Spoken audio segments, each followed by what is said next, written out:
You know what's crazy?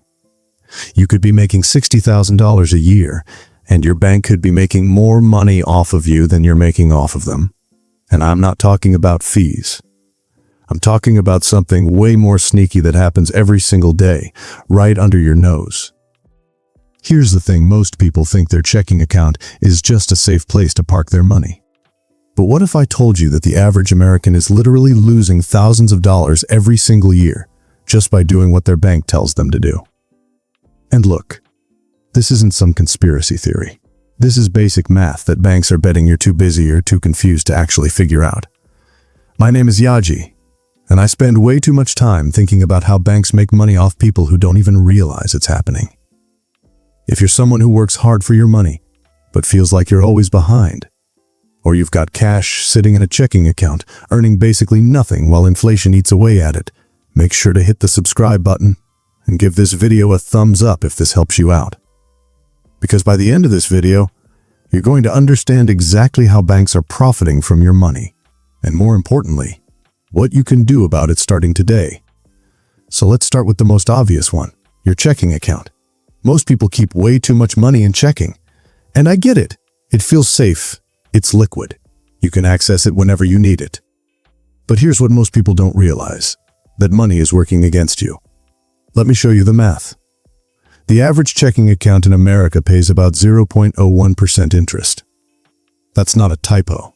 That's 1/100%. According to the FDIC, the average American keeps around $8,000 in their checking account at any given time. So if you've got $8,000 sitting in checking at 0.01% interest, you're earning about 80 cents per year. 80 cents. Meanwhile, inflation right now is running around 3 to 4% annually. That means your $8,000 is losing about $240 to $320 in purchasing power every single year. But here's where it gets really interesting. Your bank isn't just sitting on that money. They're taking your $8,000 and lending it out to other people at 7%, 10%, sometimes 20% interest on credit cards. So while you're making 80 cents, they're making potentially $800 or more on your money. Now, you might be thinking, okay, Yaji, but I need that money accessible. What am I supposed to do? And look, I'm not saying you shouldn't have any money in checking. You absolutely need a cushion for bills and daily expenses. But here's the move. Only keep what you need for your monthly expenses plus a small buffer. Maybe $1,000 to $2,000 max. Everything else? Move it to a high-yield savings account. Right now, high-yield savings accounts are paying between 4% and 5% interest. That same $8,000 in a high-yield savings account earns you about $320 to $400 per year instead of 80 cents. That's literally a 40,000% increase in returns. And it takes about 10 minutes to set up online. Banks don't advertise this because they make billions, and I mean billions, from the spread between what they pay you and what they earn lending your money out. All right, let's talk about credit cards because this is where banks really make their money. Here's the thing about credit cards. They're designed to keep you in debt. And the way they do this is absolutely genius from their perspective and absolutely devastating from yours. It's called the minimum payment. Let's say you've got a $5,000 balance on a credit card with an 18% APR, which by the way is pretty average according to the Federal Reserve.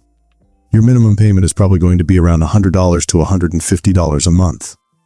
Seems manageable, right? Here's what happens if you only pay the minimum. You'll be in debt for over 20 years. You'll pay more than $7,000 in interest alone. So that $5,000 purchase, it actually cost you $12,000. And here's the really insane part. In that first year of making minimum payments, only about 30% of your payment goes toward the actual balance. The other 70%? Pure interest going straight to the bank. The credit card companies literally print the minimum payment on your statement because they know that if they give you a number, most people will just pay that number. According to a study by the Federal Reserve Bank of Boston, people who see a minimum payment listed pay significantly less than people who don't see one. It's called anchoring bias. The first number you see becomes your reference point. So what do? Simple. Ignore the minimum payment. Pretend it doesn't exist. Instead, figure out how much you can realistically afford to pay each month, even if it's just $50 more than the minimum, and set up automatic payments for that amount. If you bump that $150 minimum payment to just $250, you'd pay off that $5,000 balance in about 2 years instead of 20, and you'd save over $5,000 in interest. That's money that stays in your pocket instead of theirs. Okay, this one makes me genuinely angry. Overdraft fees are one of the most predatory things banks do, and most people have no idea how they actually work. Here's the scenario. Let's say you've got $50 in your checking account. You buy a coffee for $5, grab lunch for $12, and then, later that day, you buy groceries for $60. You're thinking, okay, I'll overdraft on the groceries, so I'll get hit with one $35 overdraft fee. Nope. Banks will often reorder your transactions from largest to smallest, even if that's not the order they actually happened in. So they'll process the $60 grocery charge first, which overdraws your account, then the $12 lunch, which is another overdraft, then the $5 coffee, which is another overdraft. So instead of one $35 fee, you just got hit with three $105 in fees on $77 worth of purchases. According to the Consumer Financial Protection Bureau, Americans pay over $15 billion per year in overdraft fees. That's not a revenue stream, that's a racket. And here's the kicker, overdraft protection is adoptional. You can literally opt out of it. If you do, your card just gets declined when you don't have enough money, and you don't get charged a fee. But banks don't make that clear because, again, they make billions off people not knowing this. So here's what you do. 1. Opt out of overdraft protection. Call your bank or log into your account online and turn it off. Your card will just decline if you don't have enough funds, which is way better than paying $35 for a 5 coffee. 2. Set up low balance alerts. Most banks will text or email you when your balance drops below a certain amount. Set it to like $100 or whatever makes sense for you. 3. Link your checking to a savings account as a backup. If you do overdraft, the bank will pull from savings instead of charging you $35. This stuff is basic, but most people don't do it because banks don't make it obvious. All right, let's talk about investing, because this is where things get really interesting. Most people think investing is complicated, risky, or something only rich people do. And banks love that you think that way. Here's why. The average savings account, even a high-yield one, is paying around 4% to 5% right now. That's solid compared to regular checking, but it's not going to build wealth. The stock market, historically, returns about 10% per year on average over the long term. According to data from NYU Stern, the S&P 500 has averaged around 10% annually since 1928. Let's do the math. Let's say you've got $10,000. If you leave it in a savings account at 4%, in 30 years you'll have about $32,000. If you invest that same $10,000 in a low-cost index fund at 10% average annual returns, in 30 years you'll have about $174,000. But here's what banks do. They push their own investment products, which are usually loaded with fees. They'll sell you mutual funds with expense ratios of 1% or higher, plus front-end loads, back-end loads, and management fees. Meanwhile, you could buy an S&P 500 index fund with an expense ratio of like 0.03%. That difference seems small, but over 30 years, that extra 1% in fees can cost you hundreds of thousands of dollars because of compounding. Now, you might be thinking, but Yaji, isn't investing risky? What if I lose money? And look, yes, the stock market goes up and down. But here's the thing. If you're investing for the long term, like 10, 20, 30 years, the market has never had a 20% a year period where you lost money. Never. The key is time and consistency. You don't need to pick stocks or time the market. You just need to buy a broad index fund and let it sit. All right, let's talk about debt. Because if you've got it, banks want you to keep it as long as possible. Here's the thing most people don't realize. Not all debt is equal. Let's say you've got 3 debts. A car loan at 5% interest with a $10,000 balance. A student loan at 4% interest with a $15,000 balance.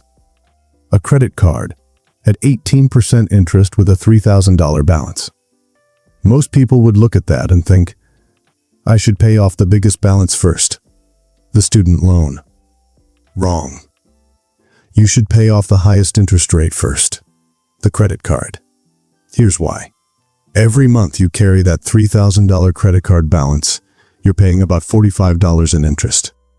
Every month you carry the student loan, you're paying about $50 in interest. But that $50 is spread across a much larger balance. If you put an extra $500 toward the credit card, you'd pay it off in about 7 months and save hundreds in interest. Then you take that minimum payment you were making on the credit card and roll it into the next highest interest debt. It's called the avalanche method, and it's mathematically the fastest and cheapest way to get out of debt. But banks and financial institutions often push the snowball method, where you pay off the smallest balance first, because it feels better. And psychologically, sure, it might feel good to eliminate a debt, but you're paying more in interest overall, which means more money to them. Here's something banks definitely don't tell you. Automatic payments can save you a fortune. And I'm not just talking about avoiding late fees, though that's part of it. Many lenders, including credit card companies, student loan servicers, and mortgage lenders, will give you a discount on your interest rate if you set up autopay. For example, most federal student loans will reduce their interest rate by 0.25% if you enroll in automatic payments. That might not sound like much. $30,000 loan over 10 years. That's about $400 in savings. Some credit cards will waive annual fees or give you better rewards if you set up autopay and use the card regularly. Mortgage lenders sometimes offer rate discounts for autopay as well. But here's the real advantage. You can't forget to pay. Late payments don't just cost you fees, they destroy your credit score. One missed payment can drop your score by 100 points. And that can cost you tens of thousands of dollars and higher interest rates on future loans.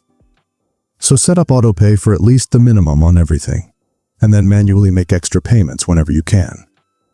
Look, here's the bottom line. Banks are not your enemy, but they're also not your friend. They're a business, and their job is to make money. And the way they make money is by keeping you uninformed, keeping you in debt, and keeping your money working for them instead of for you. But now you know better. You know that keeping too much in checking is costing you money. You know that minimum payments are a trap. You know that overdraft fees are optional. You know that investing beats saving in the long run. And you know that paying off high-interest debt first is the fastest way out. This isn't complicated. It's just information that banks don't want to be common knowledge. So take action today. Move your extra cash to a high-yield savings account. Opt out of overdraft protection. Set up autopay, open an investment account. Pay more than the minimum. These are small moves, but over time they add up to thousands, sometimes tens of thousands, of dollars that stay in your pocket instead of going to the bank.